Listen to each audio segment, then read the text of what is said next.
So that's a good segue into, I know it might be a little hard to do, but if you can kind of look back over, let's say, let's take it from right before COVID to COVID up Yeah. to now. Just give us a recap of what's happened, because I have in my mind kind of what's happened, but I'd love to hear your perspective of how we got to where we are with there was at one point I remember there was like a buying frenzy and everybody was purchasing houses and they weren't even getting listed, right? It was just flying off and I don't know. So if you could just give us your Yeah. take on everything. Yeah. No, this is like I have to put charts together and stuff like this because we do a first time home buyer seminar and we educate people on the history before we get into anything. Hmm. So interest rates, I would say prior to 2022 or so, 2021, they were like, I mean, for as long as we can remember, the 30-year mortgage was 2.5 to 3.5%, really low. Uh, to put in perspective, if people are not privy to what, or they don't know what it is now, the rates are 6.5 to 7, like Jason mentioned earlier, so it's a lot higher. Um, in the pre-COVID years, so COVID was like March, or no, wait, yeah, February, March of 2021. So prior to that, the market was really strong, all across the nation, but especially here in Hawaii. But it wasn't like it wasn't like COVID crazy, and I'll talk about that in a second. The market was it was definitely I would still say it was a seller's market where sellers are favored, meaning sellers have leverage. There are more buyers than there are sellers because the rates are low, money's on sale, so buyers are buying, sellers are getting the prices they want. Mhm. Median prices tick up, up, up every single month, every single year, consistently. Come COVID time, um, it just goes bonkers. And bonkers meaning like if prices were like gradually going up like this over right before COVID, during COVID, we saw this boom, like this just like spike. And this is across the nation. Why did the rates drop any lower? Not necessarily. So from 2021 or 2020 to 2022 or so, prices just went crazy, crazy, crazy.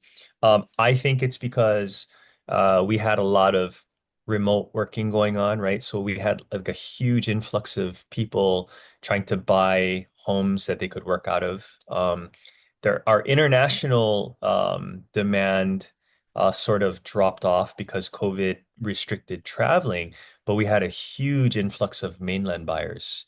So people, and this happened across the nation. So you'll see average prices in really sleepy towns, farm towns across the nation that just shot up. Um, in Hawaii, a lot of California buyers, a lot of Washington, a lot of New York, people coming here. So craziness during COVID. Realtors were busy. We were essential workers. I could run around. My lifestyle did not change whatsoever. I was running around town all the time, which was kind of nice actually. I wasn't confined to home. Um, it wasn't until interest rates started to spike up a lot, and that was around 2022 in the beginning. Um, 2022 through, I would say 2023, the rates slowly went from, say, 3% to 4% to 5% to 6. And then here we are. It's been hovering around 6.5 to 7.25 for like the last year, I would say. I think it's been about a year. And the higher the rate went, the slower the market got. So it started to shift from favoring sellers to becoming a lot more balanced. I would still say that the market still favors sellers in uh certain types of markets, and then in other markets it's heavily favored towards buyers. So for single family homes, especially on Oahu, I would still say it's a seller's market. It's not yet, it's a lot more balanced. Sellers don't have as much leverage as they did pre-COVID and during COVID, but houses are still what people want: land, space, yard, all that kind of stuff. Now, for the condos and the townhome markets, anything with an HOA, that's become extremely flat, extremely soft. And I would say it's definitely a buyer's market in general for these things. Why is that? Well, obviously, high interest rate. It's very expensive to borrow money now. Um, and then you have to pay a homeowners association fee on top of that, which is, call it 90 cents to a dollar per square foot. So for an 800 square foot condo, you're paying $800 a month minimum. Some of these condos are 1,200 square feet, so you're paying over $1,000.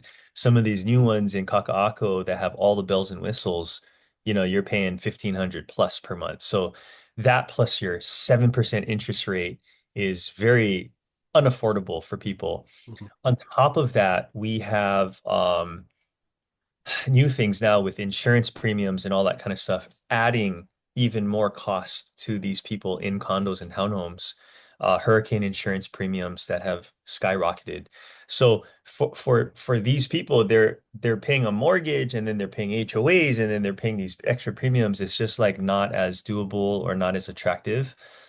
Maybe it is financially feasible for people, but they just don't want to do it. And then they would rather be in a house. Um, because all those extra added fees on top of your mortgage could equate to another 100, 200,000, 300,000 of mortgage if you just bought a house that did not have a fee. So that's why the condo townhome market is pretty soft now, and then the single family home market is still pretty robust, but we're a lot more balanced. Rates are, by the way, the rates came up more than, I would say doubled. Did the prices decrease by 50%? No, they did not. Mm. They pretty much stayed the same. And so it's just crazy. I don't know how people can afford on Oahu. It's rough. Yeah, no, that's a good recap. And it was a few days ago, maybe it was a week ago. The Star Advertiser had an article on comparing. I guess they do this. They compare June 2024 to June 2025, just the month, not the whole year, right? And it actually lines up exactly with what you said because according to them, they saw single family home sales were up actually 12% from last year's June. The prices remain pretty much flat. Condo sales kind of flat, from June. It was like 0.85%, but the price of condos they showed down uh 3.8%. And what I Mhm. wonder too is I wonder if you see this in this kind of environment. I'm sure there's some people who are ready to buy, and then the interest rates are kind of the barrier, the friction that's keeping them from doing it. But after so long of like sitting on the sidelines, there's probably fatigue where people go one of two ways. One, they just flip the table and say, I'm not taking part in this. And the other way is they said, forget it, I'm just going to buy, I'm not going to wait anymore. So do you see some of that fatigue where people are just more apt Yeah, to move forward? absolutely. All these guys I was talking about there that are on the sidelines, you see some people just throw in the towel because their life keeps moving forward, life circumstances, and they can't wait anymore. Hmm. Uh, they just are priced out. And then you have others who are trying to play the rate thing and say like, and they're thinking like, oh, rates are going to come down eventually, and then like 2 years later, the rates have not changed, and and they're like, you know what, this is the new norm. Let's just do it. Let's just do it because my life circumstances are not changing, so we need to just make things happen. And they've accepted it. I think the speculative years are done with the interest rates, and now we're in this like just kind of like it is what it is.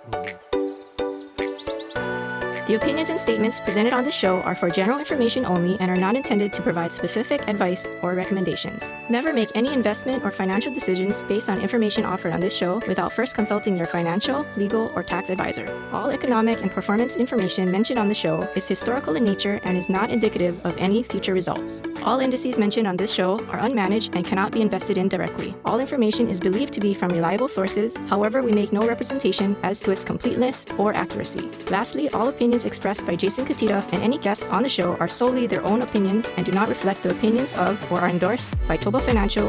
For Jason Cutitta, investment advisory services are offered through ToBA Financial LLC, a registered investment advisor offering advisory services in the state of Hawaii and in other jurisdictions where exempt from registration.